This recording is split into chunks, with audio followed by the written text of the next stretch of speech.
Comment les employés peuvent-ils faire entendre leur voix si vous ne leur laissez pas la place pour rayonner?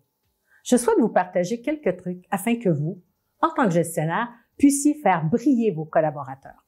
La plupart des gestionnaires dans nos organisations ont d'abord été des experts au sein d'une ou de plusieurs équipes. Ils se sont démarqués par leurs compétences, leur attitude, leur engagement, leur succès. Puis, ils ont été promus gestionnaires. La première prise de conscience que vous devez faire en accédant à un poste de gestion est une forme de deuil.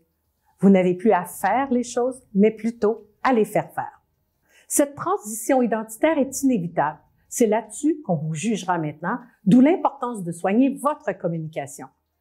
Si vous n'avez pas encore fait cette prise de conscience, je vous invite à la faire dès maintenant. Ensuite, pour réussir comme gestionnaire, vous devez comprendre que votre succès passe par celui de votre équipe. Vous devez donner des directives claires et récompenser ou reconnaître les bons coups tout aussi clairement. Si un membre de l'équipe ou toute l'équipe réussit un bon coup, c'est à vous de les faire briller. Cela fait partie intégrante de vos fonctions. Comme il fait aussi partie de vos compétences de savoir donner aux employés la marge de manœuvre dont ils ont besoin pour réussir, tout en les aidant à acquérir ce qui leur manque pour y arriver. Vous y gagnerez des employés motivés qui auront envie de travailler avec vous.